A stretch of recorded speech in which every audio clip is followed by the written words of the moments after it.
जय हिंद दोस्तों। चलिए दोस्तों बात करते हैं इस एक और क्वेश्चन के बारे में। इस क्वेश्चन में एग्जामिनर ने क्या कहा है, 3 उम्मीदवार ए बी सी ने एक चुनाव लड़ा। मतदाता सूची के इन कुल वोटों में से 25% ने वोट नहीं दिया और डाले डाले गए वोट का 6.66% वोट अवैध घोषित हो गया। सी को 2450 वैध वोट मिले जो बी से 40% अधिक थे। यदि ए को कुल वोट का 40% मिलता है तो विजेता कौन है। यानी कि एग्जामिनर ने कहा कि भाई एक इलेक्शन हुआ, जब इलेक्शन हुआ तो इलेक्शन में जो कैंडिडेट थे वो टोटल कितने थे आपके 100। इसने कहा 100 कैंडिडेट थे। अब जो 100 कैंडिडेट में से 25% जो है ना वोट ही डालने गए। अब 20% अगर वोट डालने नहीं गए तो डाला कितने लोगों ने, 75 लोगों ने वोट डाला। और जो डाली गई वोट है उसमें से ये कितना 6.66% जो है अवैध घोषित हो गई। यानी कि 75 का अगर मैं निकालूंगा 666 बाय में, ये कितना हो जाएगा आपका 4000। तो 25 तिया 75 और 25 चौके 100, तो ये कितना हो जाएगा आपका 333 बाय में 2। तो ये हो जाएगा आपका 9 और ये 9 और डिवाइड बाय, अगर जब मैं से 200 से करूँगा तो 22 चौक 80 हो जाएगा, यानी कि 800।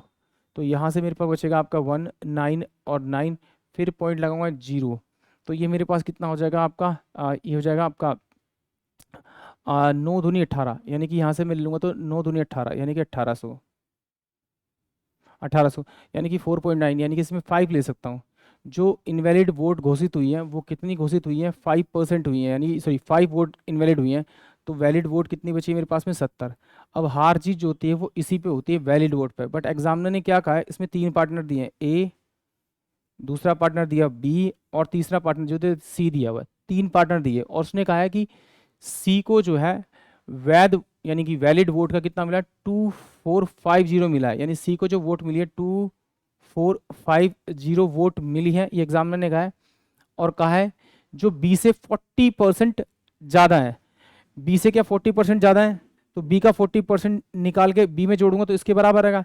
इससे अच्छा मैं इसको उल्टा कर देता हूँ, इसको उल्टा कर देता हूँ। 2450 इंटू में कितना हो जाएगा आपका 100 अपॉन में 140।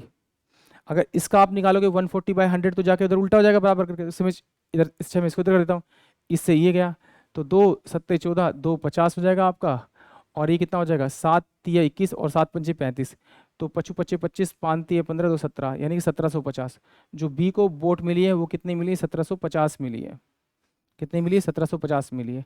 अब एग्जामिनर ने इसमें ये कहा है कि भाई ए को कुल वोटों का केवल 40% मिला है। और एग्जामिनर ने ये भी दिया है कि जो ए जो है ना, ए कैंडिडेट, उसको टोटल वोट का मिला 40%। अगर इसको देखिए, टोटल वोट का अगर 40% इसे मिला है, यानी कि 40 वोट इसे मिला है, टोटल वोट कितनी 70, तो 30 वोट किसको मिली होगी, इन दोनों को मिली होगी, ए और बी को 30 वोट। तो इन दोनों का सम इस 30 वोट के बराबर होना चाहिए, यानी कि 30 वोट होनी चाहिए और इन दोनों के सम के बराबर चाहिए। इन दोनों को जोड़ेंगे तो मेरे पास क्या 0 आएगा, ये 0 आएगा, 7 4 11 12 आएगा, 3 और 1 4 42 आएगा। तो इस 0 से ये गया तो ये कितना आएगा, 3 एकम 3 और 3 चौक 12। यानी इसे अगर मैं 140 से मल्टीप्लाई करूँ 30 को तो मेरे पास यही वैल्यू होगी। तो मुझे क्या निकालना है आपका, तो इसमें विजेता कौन है वो निकालना है। तो इस नंबर को आप इससे मल्टीप्लाई कर दिए, 14 चौक 56 5600, यानी कि ए को जो वोट मिली है, ए को जो वोट मिली 5600 मिली है, बी को 1750 मिली है और सी को 2450 मिली है। तो जीता कौन होगा, ए ही जीता होगा, क्योंकि ए को सबसे ज़्यादा वोट मिली है। यानी कि ऑप्शन ए इस क्वेश्चन का करेक्ट होगा। एक बार फिर देखते हैं एग्जामिनर ने क्या कहा कि 3 उम्मीदवार हैं एक इलेक्शन में, जिसमें से तीनों के अंदर ए बी सी, जिसमें से 25% लोग वोट नहीं डालने गए गाँव में। तो 25% वोट नहीं डालेंगे तो डली कितनी 75। फिर कह रहा है कि 6.66% जो वोट है वो इनवैलिड घोषित होगी। तो 75 का 6.66% निकालूंगा तो 4.8 या 9 समथिंग आएगा, यानी 5 ले लेंगे। टोटल 5 जो वोट है वो इनवैलिड है इसमें से, तो 5 माइनस के तो 70 वोट क्या हुई मेरी वैलिड होगी।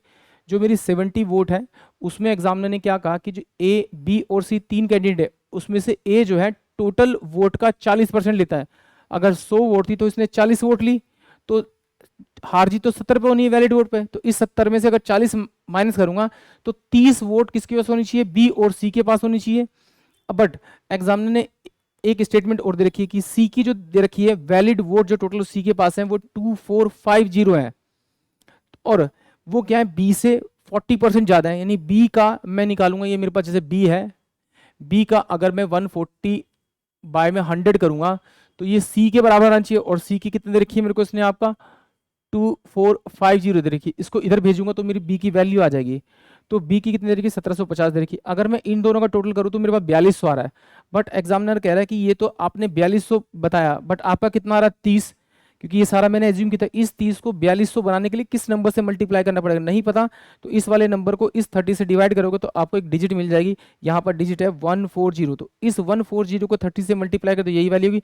इसी से आप डायरेक्ट ए की वैल्यू को मल्टीप्लाई कर दीजिए तो आपको 5600 मिल जाएगा, यानी कि ए की जो टोटल वोट्स हैं वो 5600 है, जो कि बी और सी से ज़्यादा है, इसीलिए ए क्या होगा? विनिंग कैंडिडेट होगा। आई होप आप सभी के क्वेश्चन समझ में आया होगा। जय हिंद, जय भारत।